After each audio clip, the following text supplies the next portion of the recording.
Yeah, so I've been really fortunate to have parents that have been really open with me for my entire life. And up until high school, I kind of didn't have names or to kind of put on a lot of feelings I was having. So, I mean, I think in high school and kind of meeting a lot of different people, it gave me a lot of context to maybe the things I was feeling that I didn't really realize to a certain extent. And so I think that it can start at kind of any level with your parents. It doesn't have to be full-fledged finding a solution the first time you talk to them. It can start at a really base level. It can just go from, because a lot of kids may not have a dialogue with their parents. How did your day go? Any little minute detail from your emotion to really anything that happened, it can start there and it can really build up, because if you can kind of build a relationship with your parents where it starts at that base level, it's going to be a lot easier if a problem does arise, that a kid is going to feel a lot more comfortable going to their parent first versus another maybe less healthy outlet. Yeah. So for me personally, I grew up in a household where emotions weren't necessarily discussed a huge amount. Not that it was, bad, but I didn't really have any conception of mental health, of depression, of anxiety, of any, mental illness. And so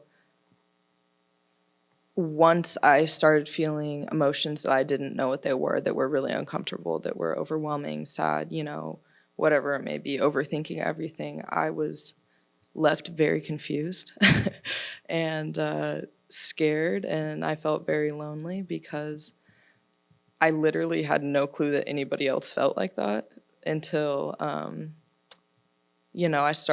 my actions started showing that I wasn't doing very well, even though I didn't know that I wasn't doing well. And so my parents kind of picked up from that point, that there was something bigger going on, that my actions weren't superficial, that there was a reason, that I was acting out and stuff like that. And it's an uncomfortable subject. It's a very uncomfortable subject, especially when you don't talk about it super openly in your household. So it was definitely awkward at first, I would have to say. But, we've gotten to a point now where it's natural. It's something that we're super open about. We talk all the time about, and we both experience mental health issues. So after hearing that she was also struggling in some ways, that I was struggling, it really made it easier, I guess, to open up and have some sort of similarity. So, yeah. As the mom in question, I do have some thoughts.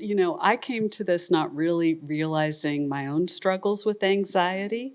And through the course of what my daughter went through, I realized I actually do have some serious anxiety problems, which one of the best things that ever happened to me was getting a counselor for myself to help figure out what I saw my daughter going through. She was acting out, she was doing things, but how do you know if it's typical teen? Is it an age and a stage, or is it something more? And I didn't have that framework or that vocabulary to work with when this started. Had I had that, I think we would have had there would have been a different trajectory, but who knows? Probably. Yeah. A little bit smoother, maybe. Yeah. But it's part of the process, right? And it was really, really rough for a long time when we were both going through my anxiety and her anxiety and depression. And the rest of the family was just hiding. That's true.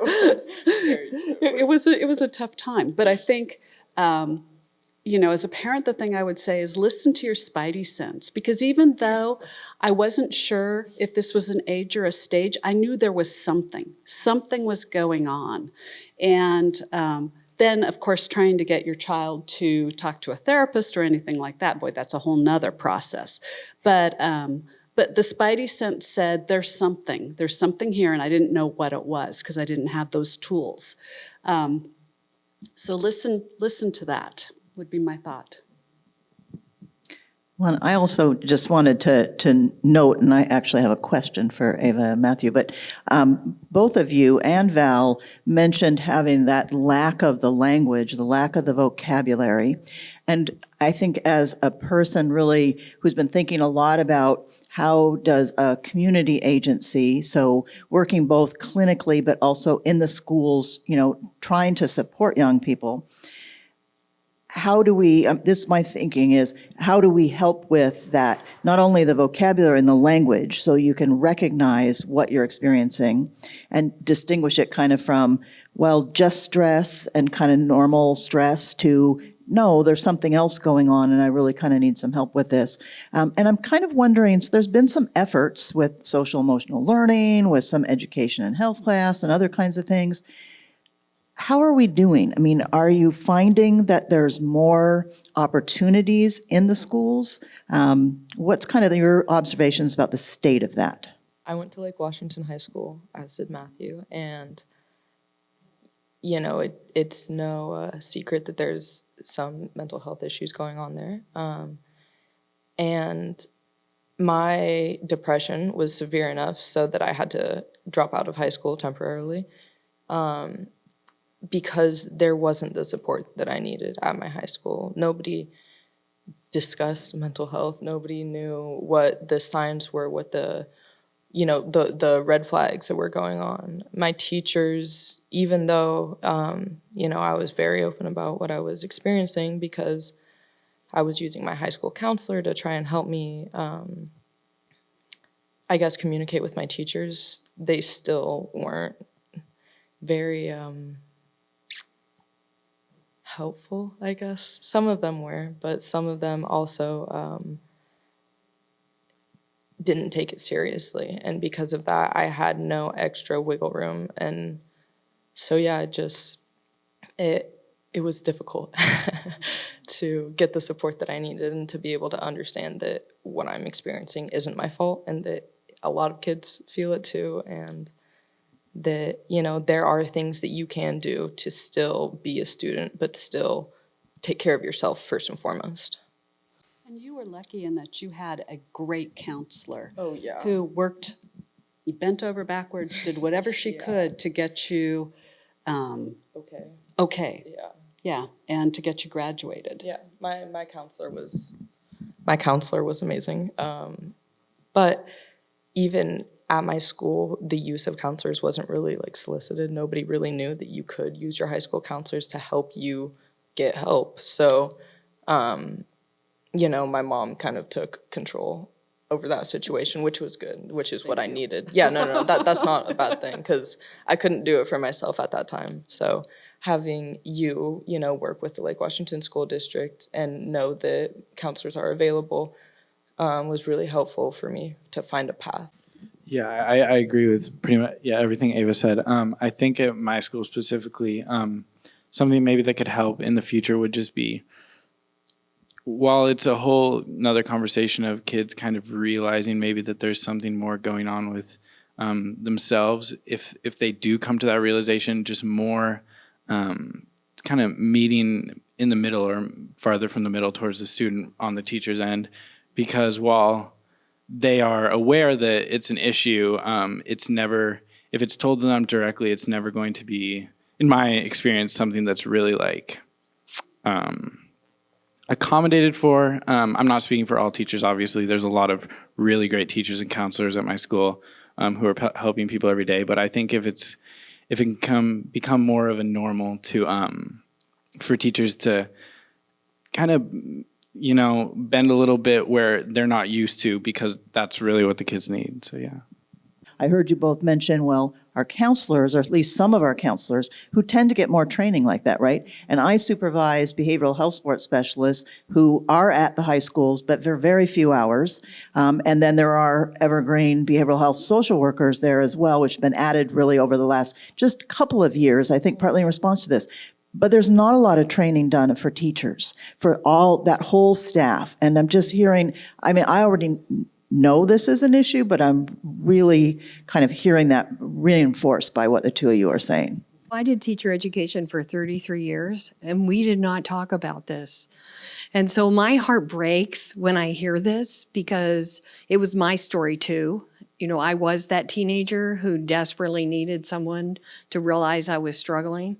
And of course, if you think nobody talks about it now, you ought to be this age. I mean, it was just not even talked about. But I think that, and that's one reason that I decided to step out and, kind of put writing books on hold and support the Attachment and Trauma Network, because that is exactly what we're trying to do with our conferences, is to help teachers to understand what these kids need.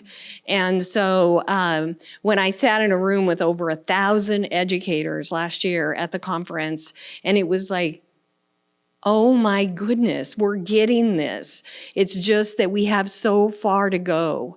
And so we need an army. And so I think that when I listen to them, no, we didn't have vocabulary for it. We didn't have any way to express what our emotions were. I was 60 when I ended out in therapy, and I didn't have any words to express what I was going through, and hadn't my entire life. So to see them get help at this age, yes, absolutely. So, and anything that you can do to support your schools and your teachers in going to conferences and learning. And my lane is trauma and attachment, but there's many more lanes, and trauma covers a lot of different things. But I think that our schools just need the support in helping the teachers to understand this. My training and background is in trauma and violence and crisis and de-escalation. And so for the time that I was in an outpatient setting providing therapy, here were some things that I thought about, and here's what I provided to the folks that I was giving therapy to. One, I would like you to consider this kind of methodology or imagery.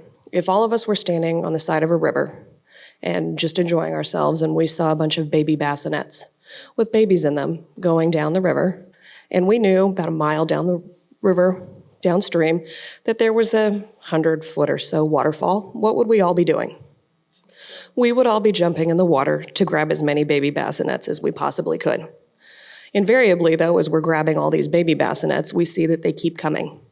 And we do what? We miss a couple. At some point, a couple of us in the river need to get out, walk upstream, and figure out where the babies are going in. That is a model for prevention. So while I am a huge proponent, especially as a licensed therapist and a crisis negotiator, of folks, once they feel there is an issue, going and seeking help, I'm an even bigger proponent of doing behavioral health and mental health care before there's an issue. This is intrinsic to somebody's overall health, as wellness baby checks, as yearly physicals, as getting, aches and pains or sores or whatever checked. This is something you do to prevent and to build the skills necessary so that when and if stressors come, when and if mental health symptoms come, when and if anxiety or depression or something like schizophrenia or another brain and mental health disorder with some significant symptoms rear symptomology for that person, that there are skills in place. And I don't just advocate this for the person that is having the issue or feels as though something is impending. I advocate this for the folks that work within that person's life system. That's mom, dad, grandma, caregiver. That is a significant person in their life because, as you well heard, Mom was able to gain some skills and recognize in herself some things that were valuable that then were impartable to her child. And this is very much what can happen when somebody who believes nothing is wrong and is perfectly healthy and has all the supports they need, learn the language, learn the verbiage, and can have some insight into, one, their own behaviors and feelings and emotions, and then have that self-awareness to have the recognition for someone else. To that end, I practice what I preach. I have seen the same counselor every Thursday from about 10 plus years ago till now, because as you can imagine with the work that I do and what I see when I go to 911 calls, for me to not want to run screaming out of the building and have a bunch of issues and PTSD and trauma related to what I see, I have to take care of myself, and it is wholly preventative.